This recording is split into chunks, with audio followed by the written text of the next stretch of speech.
Hello. या लेक्चरमध्ये आपण जून जुलै 2026 चे राज्य व्यवस्था आणि भारतीय घडामोडीचे रिव्हिजन करणार आहोत. तर सगळ्यात आधी आपलं आहे विधिमंडळ किंवा जे लेजिस्लेचर आहे त्याच्या रिलेटेड, म्हणजे जिथं आपण कायदे बनवतो, बिल्स वगैरे बनवतो ते सगळं.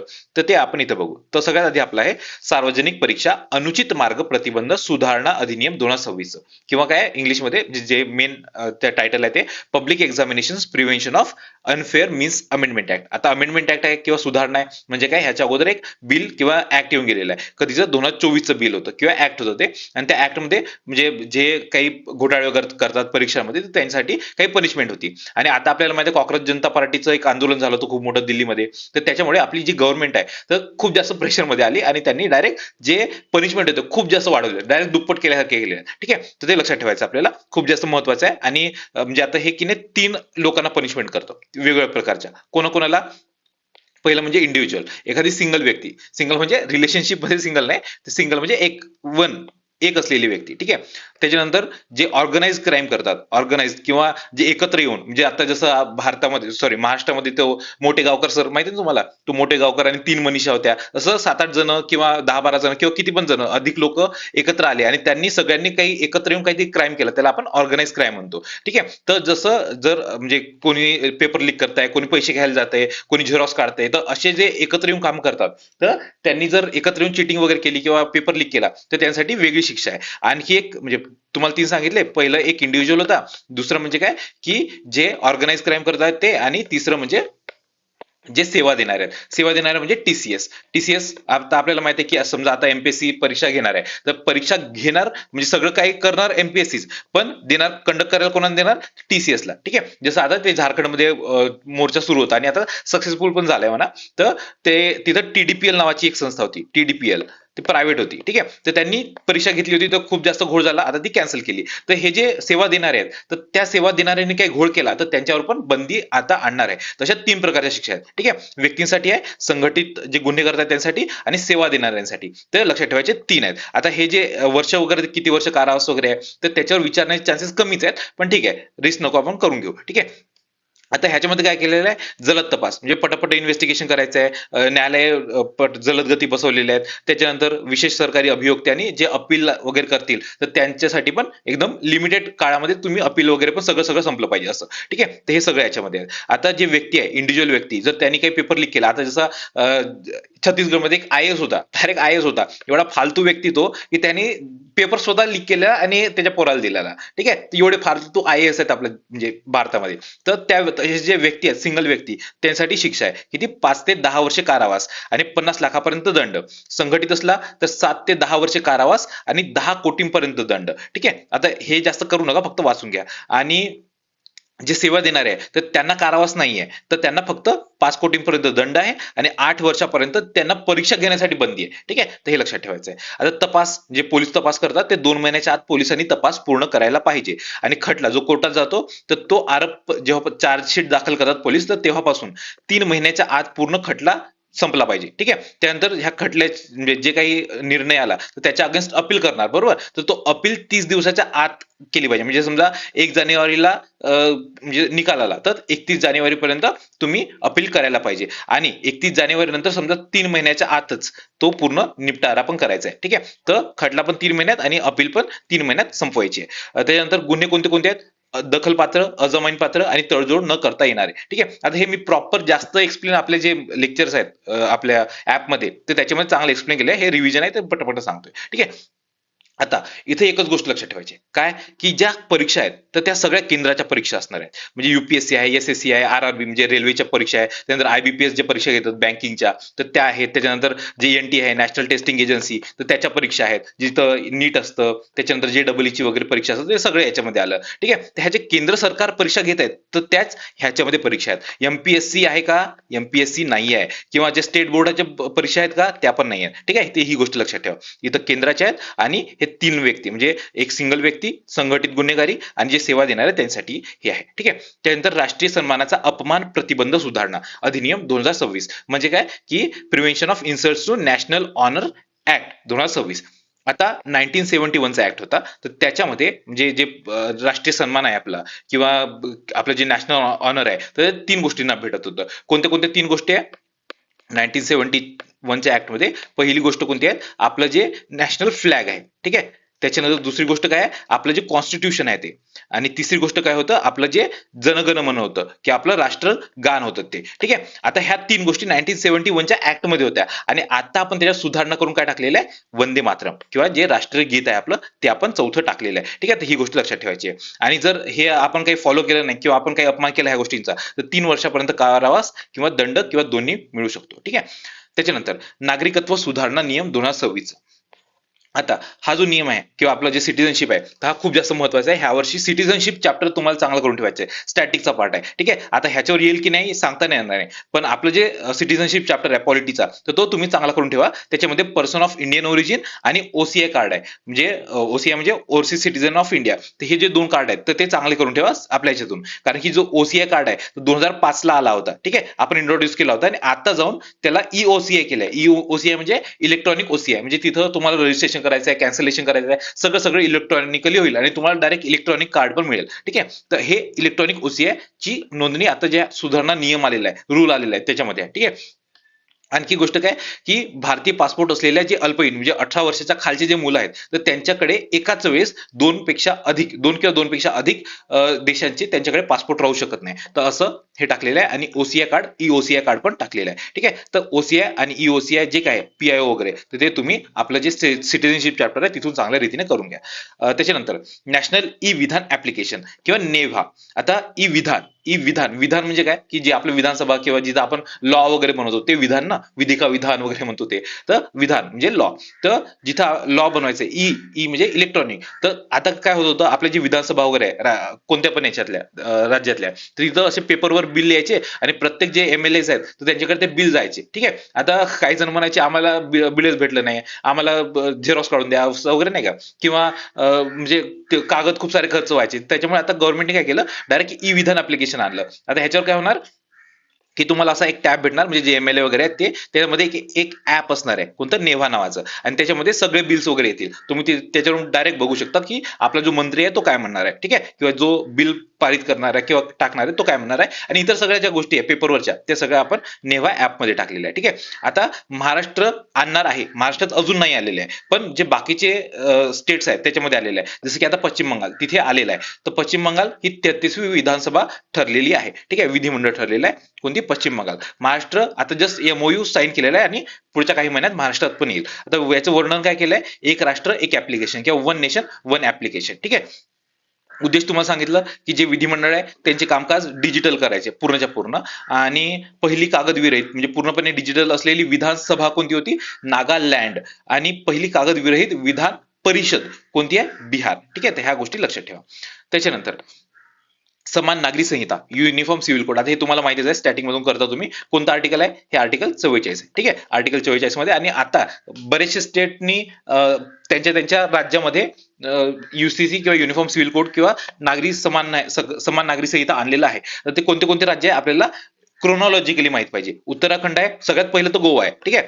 गोवा, पण गोव्याने आपलं जे इंडिपेंडन्स आहे त्याच्या अगोदरच 1947च्या अगोदरच गोव्यापासून होतं, गोव्यामध्ये होतं जे युनिफॉर्म सिव्हिल कोड आहे ते, ठीक आहे. तर ते लक्षात ठेवायची गरज नाही. जे इंडिपेंडन्स झालं तर त्याच्यानंतर कोणते कोणते आहेत, उत्तराखंड, गुजरात, आसाम, मध्य प्रदेश. काय लक्षात ठेवायचं आहे, उगम, उ म्हणजे उत्तराखंड, जी म्हणजे गुजरात, ए म्हणजे आसाम, एम म्हणजे मध्य प्रदेश, ठीक आहे. ह्या 4 राज्यामध्ये आता लागू झालेलं आहे. पूर्ण क्रोनॉलॉजी लक्षात ठेवा. त्यानंतर रंजना देसाई समिती, तर ह्या राज्यांसाठी पण बसली होती आणि आता महाराष्ट्राने पण रंजना देसाई समिती बसवली होती. तर ह्या रंजना देसाई आहेत खूप जास्त महत्वाचे आहेत, खूप जास्त. आणि एट पे कमिशन आता लागलंय, तर त्याच्या पण ह्या अध्यक्षा राहिलेल्या आहेत. तर खूप जास्त महत्वाच्या रंजना देसाई, त्यांनी आता महाराष्ट्रामध्ये पण युनिफॉर्म सिव्हिल कोड लागू करण्यासाठी ही समिती बसवलेली आहे, ठीक आहे. त्यानंतर Chhattisgarh is of doing business अधिनियम 2026. Is of doing business, business आपल्याला माहिती आहे बिझनेस काय असतो, डुईंग बिझनेस म्हणजे बिझनेस कर, आणि इज म्हणजे सोप्या पद्धतीने बिझनेस कसा करायचा, त्यासाठी छत्तीसगडने एक अधिनियम आणलेला आहे. आणि छत्तीसगड असं पहिलं राज्य बनलेलं आहे की ज्यांनी जोखीम आधारित किंवा रिस्क बेस्ड आणि विश्वास आधारित जे व्यवसाय परवानगी व्यवस्था लागू केलेली आहे, ठीक आहे. तर छत्तीसगड बनलेलं आहे. लक्षात काय ठेवायचं, 36 सोपे बिझनेस. आता जोखीम आधारित म्हणजे काय, की रिस्क कशी आहे, तर रिस्क रिस्कवर अवलंबून असलेले जे काही कारखाने आहे तर त्याच्यानुसार ते परवानगी देणार. म्हणजे आतापर्यंत काय होत होतं की समजा केमिकल फॅक्टरी आहे किंवा कपड्याची फॅक्टरी आहे तर दोघांना पण सारखेच नियम लागू होत होते. आता ह्यांनी काय केलंय की केमिकलची फॅक्टरी आहे तर त्यासाठी वेगळे किंवा त्यासाठी वेगळे कंप्लायन्स असतील आणि जे कपड्याची फॅक्टरी आहे त्यासाठी वेगळे कंप्लायन्स असतील. तसं आहे छत्तीसगड. ठीक आहे. त्यानंतर राजकीय घडामोडी. तर आपल्याला माहिती आहे आता इलेक्शन झाले होते आणि मी जे मे मध्ये कव्हर केलं होतं त्याच्यामध्ये फक्त जे किती जागा वगैरे आहेत कोण कोण निवडून आलं तेवढं सांगितलं होतं. पण जे थोडे काही रेकॉर्ड्स होते ते सांगायचं विसरलो होतो मी. तर इथं ते कव्हर केलेलं आहे. ठीक आहे. आता ह्या गोष्टी आहेत ते मे मधून आपण केलेल्या आहे. फक्त जे विक्रम आहे ते इथे आपण करू. ठीक आहे. आता जे आसाम म्हणजे कुठं कुठं निवडणुका झाल्या होत्या आसाममध्ये, आसाम, केरळ, तामिळनाडू, पश्चिम बंगाल आणि पॉंडिचेरी. आणि आपल्याला एवढं म्हणजे कॉमन सेन्स आहे, एवढं कॉमन सेन्स आहे की सगळ्यात जास्त हे जे राज्य आहे तर त्याच्यामध्ये सगळ्यात जास्त लोकसंख्या कुठं आहे? पश्चिम बंगालमध्ये. तर ऑब्व्हियसली तिथली सिटी म्हणजे तिथे सीट्स पण जास्त असतील. तिथं 294 सीट्स आहेत. त्यानंतर त्यापेक्षा थोडी कमी लोकसंख्या तामिळनाडूमध्ये आहे. तर इथं 234 लोकसंख्या म्हणजे जे सीट्स आहेत ते होते. तर त्यांच्यामध्ये इलेक्शन झाले तर त्याप्रमाणे तुम्ही लक्षात ठेवू शकता तुम्ही जर तुम्हाला पाहिजेच आहे पाठच करायचं त्यासाठी सांगतोय. ठीक आहे. आता जे म्हणजे झालं काय की भारतातलं आतापर्यंत 1947 पासून आतापर्यंत जेवढे इलेक्शन झाले त्याच्यापैकी सर्वाधिक मतदान ह्या वर्षी झालेलं आहे. ठीक आहे. कुठं? वेस्ट बेंगालमध्ये मतदानाची टक्केवारी डायरेक्ट 93.71 राहिलेली आहे. स्वातंत्र्यानंतर भारतातील कोणत्याही विधानसभा किंवा लोकसभा निवडणुकीत नोंदवलेल्या सर्वाधिक मतदानाची टक्केवारी आहे. ठीक आहे. हे लक्षात ठेवायचं आहे बेंगालमधली.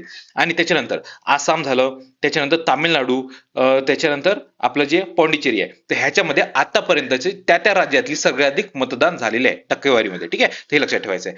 तर आसाममध्ये तुम्हाला माहिती आहे हिमंता बसव शर्मा वगैरे आलेले आहेत आणि आसाममधील आतापर्यंत सर्वाधिक टक्केवारी आहे किती 85.38. त्याच्यानंतर केरळमध्ये म्हणजे एवढं काही इथं झालेलं नाही तर फक्त लक्षात ठेवा व्ही डी सतीशन हे काँग्रेसचे नेते झालेले आहेत. त्यानंतर तामिळनाडूमध्ये ह्याच्याविषयी आपण बघितलेलं आहे जोसेफ विजय. तर हे टीव्हीकेने पहिल्याच विधानसभा निवडणुकीमध्ये सरकार स्थापन केले होते आणि हे पहिले बिगर द्रविड पक्षाचे आहे. ठीक आहे. म्हणजे आतापर्यंत जेवढे पण पक्ष आले डीएमके म्हणा AIDMK वगैरे सगळेचे सगळे तिथे जे सीएम बनणारे आहेत ते सगळे द्रविडियन आयडिओलॉजी होती. द्रविडियन आयडिओलॉजी म्हणजे म्हणजे ते नाव वगैरे त्याचे चेंजेस करत असतात आणि त्याच्यानंतर ते ब्राह्मणिझमला वगैरे मानत नाही तर ते थोडी वेगळी आयडिओलॉजी आहे. आणि हे जे आहेत ते टीव्हीके पक्ष आहे तर तो थोडा ब्रॉडर आयडिओलॉजीचा आहे. तर तो प्रॉपर द्रविडियन आयडिओलॉजी नाही त्यांची. तर हे 59 वर्षानंतर पहिल्यांदा बिगर द्रविड पक्षाचे आलेले आहेत. विक्रम काय त्यांचा? अंतिम मतदारांची टक्केवारी सुमारे 85.1% होती आणि तामिळनाडूमधील आतापर्यंतची सर्वाधिक होती. ठीक आहे. लक्षात ठेवायचं आहे. त्यानंतर पश्चिम बंगाल तुम्हाला सांगितलंय. त्याच्यानंतर पॉंडिचेरी. तर पॉंडिचेरीमध्ये जे एन रंगास्वामी आहे ते सलग 5व्यांदा मुख्यमंत्री बनलेले आहे. रेकॉर्ड आहे वन ऑफ द.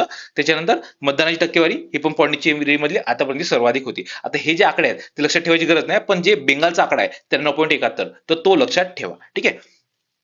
त्याच्यानंतर नरेंद्र मोदी. आता नरेंद्र मोदीजी हे आतापर्यंतचे सर्वात जास्त काळ राहिलेले आपले प्राईम मिनिस्टर आहे. तर ह्याच्या अगोदर कोण होते? आपले नेहरूजी. ठीक आहे. पण एका प्रकारे विचार करायला गेला तर अजूनही नेहरूजीच आहे. कारण की ते नेहरूजी होते 1947 पासून आपले पंतप्रधान होते. पण आपले जे इलेक्शन झाले होते 1952 ला तर ते जर आपण 1952 पासून पकडलं तर नरेंद्र मोदी सगळ्यात जास्त आहे. 1947 पासून पकडलं तर नेहरूजी सगळ्यात जास्त दिवस पंतप्रधान राहिलेले आहे. तर आपले जे नेहरूजी होते तर ते 4398 दिवस सलग इलेक्टेड पंतप्रधान राहिले होते. आणि 10 जून 2026 ला काय झालं? आपले जे नरेंद्र मोदीजी आहे त्यांनी 4399 दिवस पूर्ण केलेले.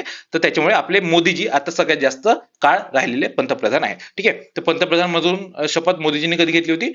26 मे 2014 ला. आता हे तुम्हाला सांगितलं ते नेहरूंचं वगैरे तर एवढं काही नाही. आता नेहरू नंतर सलग 3 लोकसभा निवडणूक जिंकणारे केवळ दुसरे पंतप्रधान आहेत. ठीक आहे. सलग 3 म्हणतोय. त्याच्यानंतर DK शिवकुमार खूप जास्त काही महत्वाचं नाही. फक्त ते कर्नाटकमध्ये जे आधी मुख्यमंत्री होते काँग्रेसचे सिद्धारामय्या तर त्यांच्या जागी आता काँग्रेसचे झालेले आहेत कोण? शिवकुमार. ठीक आहे. त्यानंतर तेलंगणा रक्षण सेना. आता हे जे पक्ष आहे हा पक्ष आधी जे के चंद्रशेखर होते तिथले मुख्यमंत्री तेलंगणाचे तर त्यांनी ह्या नावाचा पक्ष ओपन केला होता. कोणतं? तेलंगणा रक्षण सेना. आणि त्याच्यानंतर त्यांनी BRS त्याचं नाव चेंज केलं होतं BRS. आता जे के चंद्रशेखर राव आहे ते आणि त्यांची पोरगी के कविता त्या ह्याच्यामध्ये लय भांडण सुरू झाले. ठीक आहे. तर त्याच्या पोरीनीच आता नवीन पक्ष ओपन केला कोणता? तेलंगणा रक्षण सेवा नावानीच. ठीक आहे. लक्षात ठेवा तेलंगणा रक्षण सेवा कोण? के कविता यांच्या नावाचं. ठीक आहे. त्यानंतर मोदीजी. आता मोदी तत्व. आता मोदी तत्व म्हणजे काहीतरी तत्वज्ञान वगैरे आहे. तर ते कोणाचं आहे? महाराजा सयाजीराव विद्यापीठ. तर त्यांनी हे टाकलेलं आहे कुठं? सोशिओलॉजी सोशिओलॉजी नावाचं सब्जेक्ट आहे, तुम्हाला माहिती आहे, समाजशास्त्र ना, हा समाजशास्त्र बरोबर, समाजशास्त्र आहे. तर त्याच्या अभ्यासक्रमामध्ये मोदी तत्व समाविष्ट केलेले आहे. ठीक आहे, तर ते फक्त फिलॉसॉफी आहे, ते म्हणजे मी सरकार गव्हर्नमेंटच्या मागे मागे करायसाठी करतच असतात ते अशी काय काय लोक. ठीक आहे, त्याच्यानंतर एक मिनिट थांबा.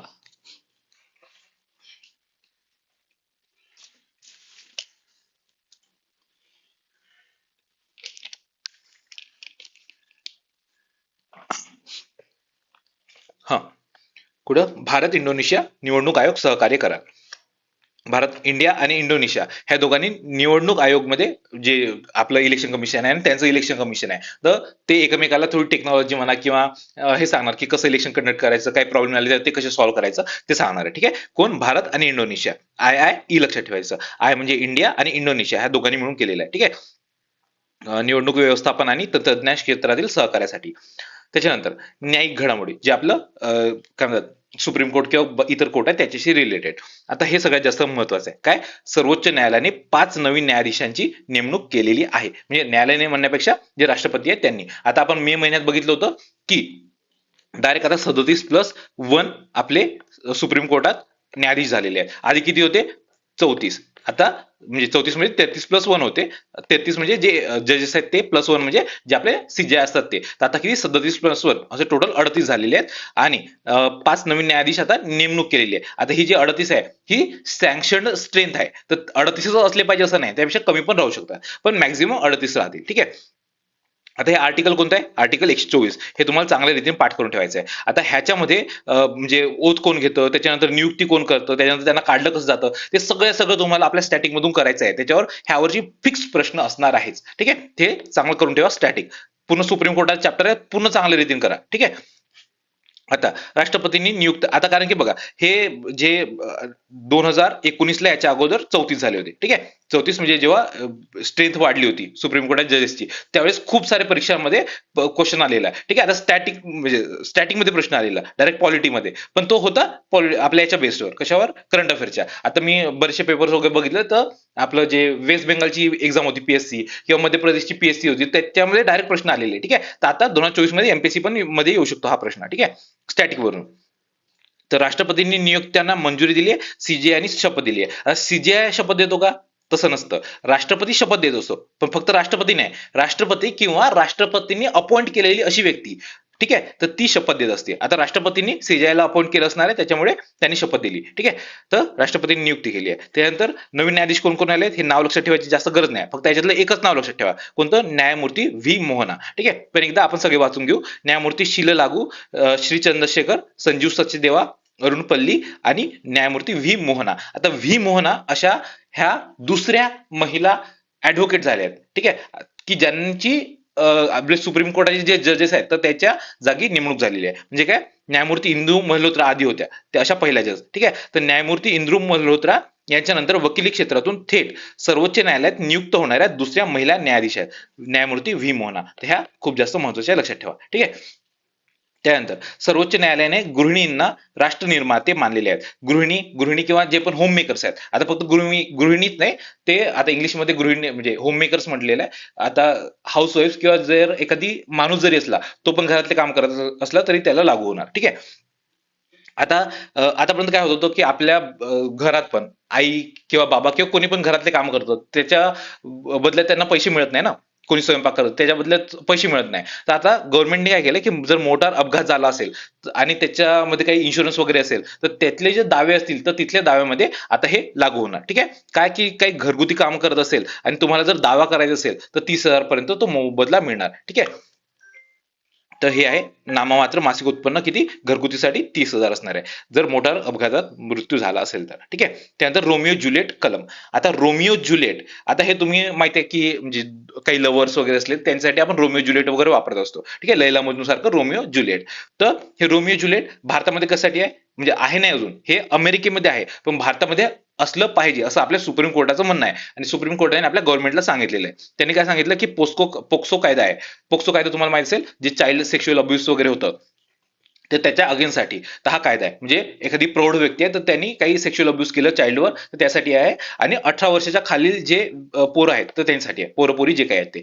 तर आतापर्यंत होत काय होतं की समजा एखादी पोरगा आहे तर पोरगा 19 वर्षात झाला, ठीक आहे, आणि पोरगी 18 वर्षापेक्षा थोडीशी काही कमी आहे, आणि त्याच्या घरच्यांना समजलं, त्या पुरीच्या घरच्यांना समजलं, तिच्या पुरीच्या घरचे काय करायचे, पोलिसात जायचे आणि ह्या पोराच्या अगेन्स्ट पोक्सो कायदा लावायचे, ठीक आहे. तर ह्या पोराची पूर्ण जिंदगीच बरबाद झाली ना, कारण की खूप वर्षाचा कारावास वगैरे आहे. पण आता हे जे होते पोरगा आणि पोरगी दोघ जण, तर ह्यांच्यामध्ये रिलेशन्स होते, पण त्या दोघांची पण सहमती होती ना, सहमती होती, पण तिच्या घरच्यांनी ते फ्रॉड केला, ठीक आहे. तर त्याच्यामुळे आपल्या जे सुप्रीम कोर्टाने काय म्हटलंय की असे घडायला नको अशा गोष्टी, की म्हणजे दोघांची सहमती असताना आणि फक्त थोड्या दिवसाचा फरक आहे, त्या पोराची जिंदगी वाया जाऊ नये, त्यासाठी आपल्या सरकारने सांगितलं की रोमिओ ज्युलिएट कलम आणा, ठीक आहे. म्हणजे काय की थोडाफार फरक असेल किंवा खूपच कमी फरक असेल दोघांच्या वयामध्ये पोरापोरीच्या, तर वास्तविक आणि परस्पर संमतीच्या किशोरवयीन संबंधांना अनुचित गुन्हेगारीपासून वाचवण्यासाठी, म्हणजे ते क्रिमिनलायझेशन करण्यापासून, त्या पोराचं म्हणजे पूर्ण आयुष्य बर्बाद करण्यापासून वाचवण्यासाठी हा कलम आणा, ठीक आहे, रोमिओ ज्युलिएट. तर हा ऑलरेडी अमेरिकेमध्ये आहे, ठीक आहे. त्याच्यानंतर विस्मरणाचा अधिकार. विस्मरणाचा अधिकार म्हणजे आतापर्यंत काय होत होतं की समजा आता एखाद्या व्यक्तीने मर्डर केला, ठीक आहे, आता मर्डर केला तर ह्या व्यक्तीला म्हणजे नंतर सुप्रीम कोर्टात किंवा कोणत्याही कोर्टात गेला आणि कोर्टामध्ये म्हटलं की ह्याला बाईजच बरी केलं, तर पण ते आपल्या इंटरनेटवर तर राहतच होतं ना. आता समजा ह्याचं नाव प्रकाश वगैरे किंवा काही पण आहे, ठीक आहे, प्रकाश नाव आहे, तर तुम्ही सर्च केलं प्रकाश गुगलवर, लगेच दिसलं की हा पोरगा आहे आणि ह्याने मर्डर केलेला आहे ऑलरेडी, ठीक आहे, पण ह्याला कोर्टाने बाईजच बरी केलेला आहे. तर जो व्यक्ती सर्च करतो त्याच्या मनात त्याच्याविषयी असं असेल ना की तो मर्डरर आहे म्हणून, तर ते सगळं मिटून जायला पाहिजे, त्यासाठी विस्मरणाचा अधिकार आहे. आणि हा अधिकार गोपनीयतेचा किंवा राईट टू प्रायव्हसी याच्या अंडर आहे, ठीक आहे, लक्षात ठेवा, अनुच्छेद 21च्या अंतर्गत. त्याच्यानंतर नवीन हेल्पलाईन्स. आता ह्या 3 नवीन हेल्पलाईन्स आहेत, कोणत्या कोणत्या, एक जनगणनेसाठी, त्याच्यानंतर एक आपली जे महिला आयोग आहे त्यांच्यासाठी, आणि जे सार्वत्रिक किंवा जे पूर्ण इमर्जन्सी आहे, सार्वत्रिक इमर्जन्सी त्यासाठी, तसे 3 आहेत. तर हे 1855, ठीक आहे, 1855 लक्षात ठेवा जनगणनेसाठी. त्यानंतर जे महिला आहे, महिलासाठी 144/90 आहे, ठीक आहे. म्हणजे हा खूप मोठा 10 अंकी नंबर होता आधी आणि आता छोटा करण्यात आलेला आहे. आणि आता सुप्रीम कोर्टाने सांगितलेलं की म्हणजे समजा आता तुम्ही अँब्युलन्सला नंबर लावायला गेला, पोलिसांना लागतो, पोलिसांना लावायला गेला की कुठे लागतो, कारण की आपल्याला नंबर पाठ नसतात. तर 100 आहे, कोणाचा 108 आहे, कोणाचा 122 होता, ठीक आहे. तर आता सगळं युनिव्हर्सल केलेलं आहे, ठीक आहे, सार्वत्रिक केलेलं आहे. किती? 112च, 112, 112 लावायचा तुम्हाला, तिथून मग पोलिसांना जाईल, फायर ब्रिगेडला जाईल, त्याच्यानंतर अँब्युलन्स पाहिजे तिकडे जाईल, किंवा खूप वेगळ्या ठिकाणी जाईल. तसं आहे सार्वजनिक आपत्कालीन हेल्पलाईन 112 आहे, ठीक आहे, लक्षात ठेवा. त्याच्यानंतर विकसित भारत युवा संसद 2026. आता युवा संसद म्हणजे काय, जे छोटे पोर आहेत 25 वर्षाच्या खाली, तर त्यांच्यासाठी जे पार्लमेंट आहे त्याच्याविषयी थोडी रुची निर्माण व्हावी त्यासाठी आहे. तर आयोजन कोणी केलेलं, मेरा युवा भारत किंवा माय भारत, एम म्हणजे मेरा, वाय म्हणजे युवा, तर ते भारत युवा आणि व्यवहार क्रीडा मंत्रालय, तर त्यांनी आयोजन केलेलं आहे. वयोगट 18 ते 25 वर्ष, 25 वर्षाच्या खाली तुम्हाला सांगितलेलं आहे. उद्देश काय आहे? ते सांगितलं की रुची निर्माण करायची आहे पोरांमध्ये, पोरपोरी छोटे एजचे आहे त्यांच्यामध्ये.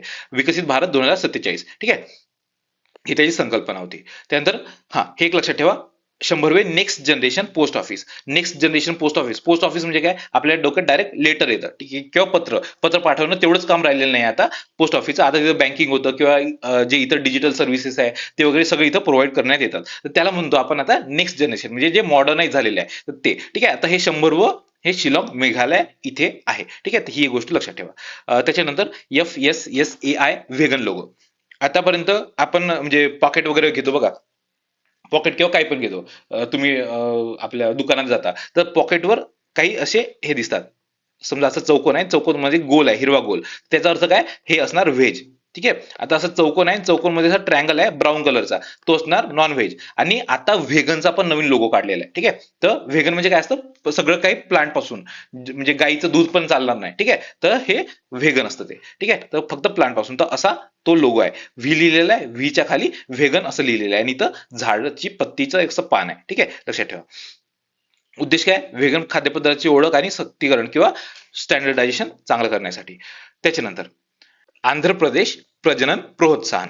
आता प्रजनन प्रोत्साहन, प्रजनन म्हणजे काय, पैदा वगैरे करणं, म्हणजे जे पोरं वगैरे आहेत ते त्यांना प्रजनन करणं, आपली पिढी पुढे पुढे वाढवणं, तर त्याच्यासाठी प्रोत्साहन करत आहे. आपल्याला माहिती आहे आपल्या भारतामध्ये ऑलरेडी खूप जास्त प्रमाणात लोकसंख्या आहे, बट स्टील काही जे राज्य आहेत साऊथ इंडियन, तर त्याच्यामध्ये ते पॉप्युलेशन हळूहळू कमी होणार आहे. कारण की कसं होतंय की समजा आता 100 लोकसंख्या आहे आणि पुढे जाऊन पण 100 राहिली पाहिजे, त्यासाठी काय गोष्ट आहे की 2.1 टोटल फर्टिलिटी रेट पाहिजे. म्हणजे एक कपल आहे, दोघं जण, महिला किंवा नवरा बायको, त्या दोघांना पण कमीत कमी 2.1 पोरग पाहिजे. ठीक आहे. आता हे जर नाहीये तर पुढे जाऊन लोकसंख्या कमी होणार. तर तशीच कमी आंध्र प्रदेशची होत आहे, तर तिथं फक्त 1.5 टोटल फर्टिलिटी रेट आहे. ठीक आहे. तर हा खूप जास्त कमी आहे, रिप्लेसमेंट लेवल आहे त्यापेक्षा कमी आहे. तर हे त्याच्यामुळे काय होणार आहे की आता पुढे जाऊन जे म्हातारे आहेत त्याची लोकसंख्या जास्त वाढणार आहे आणि जे छोटे पोर आहेत त्यांची कमी होणार आहे, आणि पुढे जाऊन मग त्यांना अजून जास्त प्रॉब्लेम येईल. तर तो प्रॉब्लेम नको यायला, त्याच्यामुळे जे आंध्र प्रदेश आहे तर त्यांनी आता सांगितलंय की तुम्ही जर तिसरं पोरग काढलं तर तुम्हाला 30,000 रुपये मिळेल, जर चौथं काढलं तर तुम्हाला 40,000 रुपये मिळतील. ठीक आहे. हे प्रोत्साहन देणार आहे. ठीक आहे. तर हे आंध्र प्रदेश आहे, एवढं लक्षात ठेवा, खूप जास्त महत्वाचं आहे. एवढं तरी तुमच्या लॉजिकली लक्षात राहून जाईल की ते साऊथ इंडियन कोणते स्टेट आहे, आणि त्यातल्या त्यात ते आहे आंध्र प्रदेश. केरळ नाहीये, तामिळनाडू नाहीये, तेलंगणा नाहीये किंवा कर्नाटक पण नाहीये. कोणता आहे? आंध्र प्रदेश आहे. ठीक आहे. त्यानंतर दृष्टी. आता दृष्टी खूप जास्त काही इम्पॉर्टंट नाही, फक्त एवढं लक्षात ठेवा, दृष्टी म्हणजे digital remote auditing system for transparency आणि इन्साइट्स आहे. तर ते कशासाठी आहे? जे पंचायत असतात, तर पंचायतमध्ये जे काही फायनान्शियल फ्रॉड किंवा जे पण काही गोष्टी आहेत तर त्या नको व्हायला, त्यासाठी ऑडिटिंग लागतं. ठीक आहे. तर ते तपासणी लागतं, तर ते तपासणीसाठी हे मध्य प्रदेश सरकारने काढलेली आहे कोणती? दृष्टी स्कीम. बस तेवढंच लक्षात ठेवा. त्याच्यानंतर मध्य प्रदेश वक्फ बोर्ड. आता हे खूप जास्त महत्वाचं आहे. वक्फ बोर्ड काय तुम्हाला माहिती आहे? जे मुस्लिम आहेत, मुस्लिम पॉप्युलेशन आहे, तर त्यांचं जे दान वगैरे असतं किंवा त्यांचं उद्धार करण्यासाठी एक बोर्ड असतं, तर तो म्हणजे वक्फ बोर्ड आहे. तर त्याच्यामध्ये जे दानच्या गोष्टी किंवा पैसा किंवा काही पण म्हणजे एखादी जमीन आहे किंवा मस्जिद वगैरे आहे किंवा इव्हन त्यांची शाळा वगैरे असतात, ते सगळं वक्फच्या अंडर येतात. ठीक आहे. तर ते वक्फ बोर्ड. आता आपल्याला माहिती आहे मागच्या वर्षी वक्फ बोर्डामध्ये काही सुधारणा झाल्या होत्या. आपल्या गव्हर्नमेंटने एक ऍक्ट आणला होता, वक्फ बोर्ड सुधारणा अधिनियम. तर त्याच्या अंतर्गत म्हणजे त्या सुधारणा झाल्या, तर त्या सुधारणा जशा झाल्या तर त्यासारखा एक बोर्ड स्थापित करणारं पहिलं राज्य कोणतं? मध्य प्रदेश आहे. तर तेवढं गोष्टी लक्षात ठेवा. आणि ह्याच्यामध्ये पहिल्यांदाच 2 बिगर मुस्लिम सदस्यांचा समावेश आहे, दोघंच्या दोघं पण ते हिंदू आहे. ठीक आहे. त्याच्यानंतर त्रिपुरा. हा, आता त्रिपुरामध्ये काय झालंय? नॅशनल कंप्लायन्स रिडक्शन आणि डिरेग्युलेशन. तर हे उपक्रम आहे, त्या उपक्रमाअंतर्गत जे 51 टोटल प्राधान्य क्षेत्र आहे सगळ्याच्या सगळं पूर्ण करणारं हे असं पहिलं राज्य बनलेलं आहे. ठीक आहे. आता नॅशनल कंप्लायन्स रिडक्शन म्हणजे काय? आता समजा एखादी कंपनी आहे, तर त्या कंपनीला 1760 समजा लायसन्स काढायचे आहे, तर ते भारतात कशाला येईल ना? भारतात का बरं कंपनी काढेल? जर तुम्ही एकदाच एक लायसन्स मध्ये तुमचं सगळं जर होत आहे दुसऱ्या देशामध्ये, तर भारतात ते करणार नाही. ठीक आहे. तर त्याच्यासाठी हे भारताने 51 प्राधान्य क्षेत्र काढलेले आहेत, आणि तिथं तुम्ही सिंगल विंडो सिस्टीम किंवा तुम्ही पटापट बिझनेस करू शकाल, त्यासाठी हे आहे. ठीक आहे. तर हे 51 प्राधान्य क्षेत्र होतं, त्याच्यापैकी सगळ्याचे सगळे पूर्ण करणारी कोण आहे? त्रिपुरा. त्याच्यानंतर संस्कृती, आपले इतिहास. तर सोमनाथ अमृत पर्व. सोमनाथ हे मंदिर तुम्हाला माहित असेल, सोमनाथ मंदिर हे आहे गुजरातमध्ये. कुठं? प्रभास पाटण इथं. आता ह्या मंदिराचा म्हणजे ह्या मंदिरावर एक महमूद गझनी होता, त्यांनी हल्ला केला होता. कधी? 1024 मध्ये, आणि त्याला आता झालेत पूर्ण 1000 वर्ष पूर्ण. ठीक आहे. आता 1000 वर्ष पूर्ण झालेत, आणि त्याच्यानंतर 1951 ला काय केलं होतं? जे आपले राजेंद्र प्रसाद आहे, तर त्यांनी हे जे मंदिर आहे परत बांधायचं ठरवलं होतं. ठीक आहे. तर ते बांधून झालं, आणि 1951 ला आता किती? टोटल 75 वर्ष पूर्ण झालेली आहे. तर हे थोडंसं इम्पॉर्टंट आहे, लक्षात ठेवा. प्रभास कुठे आहे तेवढं लक्षात ठेवा. प्रभास पाटण गुजरातमध्ये. आणखी गोष्ट, हे जे मंदिर आहे हे शिवाचं मंदिर आहे. ठीक आहे. तर हे 12 ज्योतिर्लिंग आहे, त्याच्यापैकी हे पहिलं ज्योतिर्लिंग आहे. ठीक आहे. पुनर्बांधणी केलेले मंदिर 2026 मध्ये 75 झाले, ते सगळं सांगेल तुम्हाला. त्याच्यानंतर पुरी जगन्नाथ मंदिर. पुरी हे तुम्हाला माहिती असेल, जगन्नाथ मंदिर हे ओडिशामध्ये आहे, हे जवळपास सगळ्यांनाच माहिती आहे. पण आता झालं काय की तिथं आयपीआर म्हणजे इंटेलेक्च्युअल प्रॉपर्टी राईट, तर त्याचा त्यांना भेटलेला आहे, म्हणजे त्यांना ट्रेडमार्क मिळालेला आहे. कशासाठी? 3 गोष्टीसाठी: पतित पावन, आनंद बाजार आणि नीलचक्र, ह्या 3 गोष्टीसाठी. ठीक आहे. तर हे जे ट्रेडमार्क 1999 आहे त्याच्या अंतर्गत मिळालेलं आहे. आता का बरं? कारण की वेस्ट बेंगॉलमध्ये ज्या ममता बॅनर्जी आहे, तर त्यांनी अशाच कोणतरी नावाचं त्यांनी एक मंदिर उभारलं होतं, आणि त्याच्या अगेन्स्ट जाऊन मग आता त्या जगन्नाथ मंदिर म्हटलंय की आमची आयडेंटिटी तुम्ही दुसरीकडे वापरू शकणार नाही. ठीक आहे. तर हे जे श्री जगन्नाथ मंदिर प्रशासन आहे, तर त्यांना हे ट्रेडमार्क मिळालेलं आहे. आता पतित पावन म्हणजे काय? की आता समजा हे मंदिर आहे, तर मंदिरच्या आतमध्ये मूर्ती असते ना, तर त्यांनी काय केलं की बाहेरच असं काहीतरी एक मूर्ती किंवा इमेज लावलेली आहे, जेणेकरून बाहेर कोणी पण असेल त्यांना हे डायरेक्ट दिसेल. पतित पावन, पतित म्हणजे जे काय म्हणजे ज्यांचं पतन वगैरे झालेलं आहे आणि त्यांचा उद्धार करायसाठी कोणी येतं, तर पावन करणं. ठीक आहे. तर ते पतित पावन, तर असा देव की जो सगळ्यांना दिसेल, तर त्याच्यासारखं आहे ते सिंहद्वाराच्या प्रवेशद्वारावर बाहेरून जी दिसणारी मूर्ती आहे, तर ते म्हणजे पतित पावन. त्यानंतर आनंद बाजार. बाजार म्हणजे असा बाजार नाहीये, तिथं महाप्रसाद मिळतो. ठीक आहे. नीलचक्र, नीलचक्र म्हणजे हे जे मंदिर आहे, मंदिराच्या वरती एक असं चक्र आहे, तर ते नीलचक्र आहे. तर ह्या तिघांना पण त्यांना ट्रेडमार्क मिळालेला आहे. त्यांनी आणखी बऱ्याच गोष्टीसाठी ट्रेडमार्कसाठी टाकलेला आहे, पण आज सध्या तरी त्यांना ह्या 3 गोष्टींसाठी मिळालेलं आहे: पतित पावन, आनंद बाजार आणि नीलचक्र. त्यानंतर सांची स्तूप. आता सांची स्तूपचं हे जे सारीपुत्र आणि महामौगल्यायन होतं, तर त्यांच्या अवशेषाचे तिथं प्रदर्शन वगैरे भरवण्यात आलं होतं, त्याच्यामुळे हे थोडंसं न्यूजमध्ये होतं. आता हे जे सांची स्तूप आहे, तर ते युनेस्को जागतिक वारसा स्थळ आहे, 1989 मध्ये मिळालेलं आहे, आणि सम्राट सम्राट अशोकाने बांधलेला आहे, आणि मध्य प्रदेशमध्ये आहे. तर एवढंच गोष्टी लक्षात ठेवा, ठीक आहे. गौतम बुद्धाचे पवित्र अवशेष हे लेह इथे पहिल्यांदाच प्रदर्शित करण्यात आले होते. जवळपास 2 लाख लोक इथे आले होते, ठीक आहे, बघायला. तर त्याची थीम काय होती? Peace of times, sorry, peace in times of conflict. हा. त्यानंतर मोहनजोदडोची डान्सिंग गर्ल. आता हे जे मोस्टली कल्चरल रिलेटेड आहे, ते गट क गट बला विचारण्याची शक्यता कमी आहे, पण हे जे समजा करंट मध्ये आहे तर विचारू शकता, ठीक आहे. तर मोहनजोदडोची डान्सिंग गर्ल आहे. आता हे डान्सिंग गर्ल आहे, हे बघा. तर हे जी मूर्ती आहे, ही मूर्ती मिळाली होती आपल्याला मोहनजोदडोमध्ये, जे हडप्पन संस्कृती आहे.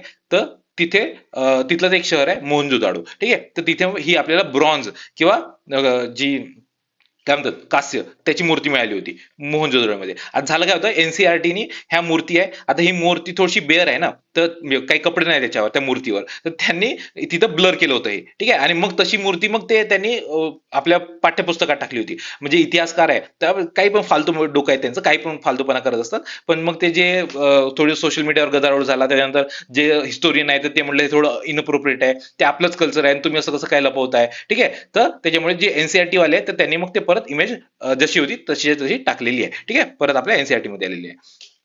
तर ही मोहनजोदडोची डान्सिंग आलेली आहे. तर एवढं लक्षात ठेवा, मोहनजोदाडो. लक्षात काय ठेवायचंय? डान्सिंग मोहन, मोहन आहे तो डान्स करताय, एवढं लक्षात ठेवा. मोहनजोदाडो नावाचं शहर आहे, ठीक आहे.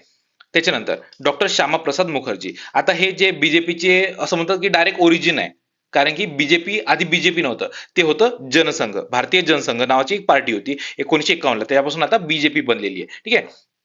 तर भारतीय जनसंघ स्थापना कोणी केलेली आहे? डॉक्टर श्यामप्रसाद मुखर्जी यांनी. तर यांची 125वी जयंती आहे. 6 जुलै 1901 ला त्यांचा जन्म होता, लक्षात ठेवायची गरज नाही. आता कोलकातामध्ये त्यांचा 125 फुटाचा पुतळा बनवण्यात येत आहे. ते सांगितलं. आता मुखर्जी आहे तर ते कोलकाताचे असणार आहे, ऑब्व्हियसली आहे. आणखी एक गोष्ट काय, ते उद्योग आणि पुरवठा मंत्री पण राहिलेले आहेत. जे नेहरूजींचं पहिलं कॅबिनेट होतं त्याच्यामध्ये उद्योग आणि पुरवठा मंत्री होते, ही गोष्ट लक्षात ठेवा. आणि कोलकाता विद्यापीठाचे सर्वात तरुण कुलगुरू आहेत, ठीक आहे. त्याच्यानंतर जगातील सर्वात उंच पाण्याखालील मानवी मनोरा म्हणजे काय? मानवी मनोरा, मनोरा म्हणजे जे पिरॅमिड बनवतो, तुम्ही दहीहंडीच्या वेळेस जे पिरॅमिड बनवता, म्हणजे खाली 4-5 लोक असतात आणि त्याच्यानंतर त्याच्यावरती लोक उभे होतात, त्याच्यानंतर वरती होतात, त्याच्यावर वरती होतात, नंतर ते दहीहंडी फोडतात. तसं आता त्यांनी काय समुद्राच्या खाली केलेलं आहे. हा पूर्ण समुद्र आहे, समुद्राच्या खाली असे जे लोक उभे राहिलेत, म्हणजे जे आपले स्कुबा डायव्हर्स होते, आणि त्यांनी समुद्राच्या आतमध्ये असं ह्युमन पिरॅमिड बनवलेलं, ठीक आहे. तर कुठे बनवलेलं? आपलं जे अंदमान निकोबार आहे, तर त्यांनी तिथे बनवलेलं, जे स्वराज्य हॅवलॉक बेट आहे तिथे, ठीक आहे. ते हे लक्षात ठेवायचं आहे, गिनीज वर्ल्ड रेकॉर्ड केलेलं आहे. त्याच्यानंतर शब्दलोक. आता शब्दलोक हे शब्दांचे संग्रहालय आहे, म्हणजे पूर्ण शब्दाचा उगम कसा झाला, आता तो शब्द आहे तो आता कसा आहे, तर हे पूर्ण हिस्ट्री वगैरे तिथे सांगणार आहे, ठीक आहे. आणि हे असं पहिलं परस्पर संवादी, किंवा त्याला आपण इंग्लिशमध्ये इमर्सिव्ह म्हणतो, बहुभाषिक संग्रहालय आहे, ठीक आहे. तर म्हणजे काय की तुम्ही ते डायरेक्ट जाऊन बोलू शकता की हे काय आहे, ते काय आहे. तिथं जे काही एआय वगैरे असेल, आर्टिफिशियल इंटेलिजन्स, ते तुम्हाला उत्तर देईल, ठीक आहे. तर हे असं पहिलं कुठं? कोलकातामध्ये आहे.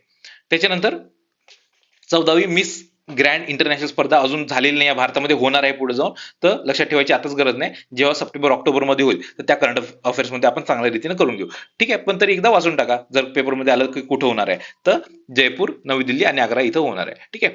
त्यानंतर भारतातील पहिला आध्यात्मिक विज्ञान कार्यक्रम, खूप जास्त काही महत्वाचा नाहीये, हा जोझिला बोगदा, हा महत्वाचा आहे.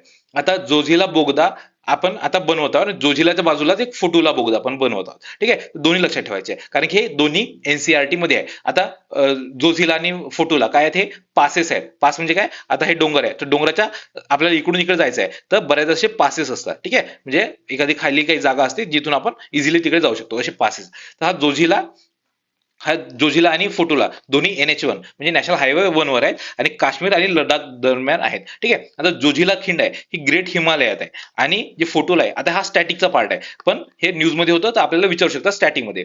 तर जोझिला हा ग्रेट हिमालयात आहे आणि फोटोला हे हिमालयाच्या झास्कर पर्वत रांगेत आहे. लक्षात काय ठेवायचं आहे म्हणजे मी कसं ठेवलं होतं लक्षात, ग्रेट हिमालय आहे, ग्रेट हिमालयात झोपीचा, कुठं ग्रेट हिमालयात झोपीचा, झोपीचा म्हणजे जोझिला. त्यानंतर झास्कर म्हणजे काय म्हणायचं, भास्करला फोटो काढ, भास्कर झास्कर, भास्कर भास्कर तू फोटो काढ माझा. ठीक आहे, तर हे लक्षात ठेवा फोटोला.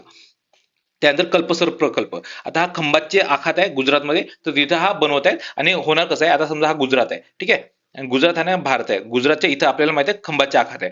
तर इथं बऱ्याचशा नद्या आहेत, एक नर्मदा येते, त्यानंतर तापी, त्याच्यानंतर साबरमती, अशा 3-4 नद्या येतात. आता ह्या नद्यांचं पाणी इथं जमा होणार आहे. ठीक आहे, हे समुद्र आहे आणि इथे ते खूप मोठासा डॅम बनवणार आहे इथं, आणि इथे पूर्ण ते पाणी जमा होणार आहे. तर जगातला वन ऑफ द मोठा असणार आहे. ठीक आहे, जगातील सर्वात मोठ्या किनारी गोड्या पाण्याच्या जलाशयापैकी एक असणार आहे. आणि आपले सहकार्य कोण करत आहे, नेदरलँड. लक्षात काय ठेवायचंय, जे गुजरातची कल्पना आहे, कल्पसर प्रकल्प कल्पना गुजरातच्या कल्पनेत नेदरलँड्स आहे. ठीक आहे, गुजरातच्या कल्पनेत नेदरलँड्स, तर हे नेदरलँड्स आपल्याला तांत्रिक कौशल्य प्रदान करत आहे. ठीक आहे, तर अशा पद्धतीने आपले जे पॉलिटीचे आहे ते संपलेलं आहे. चलो फिर बाय बाय.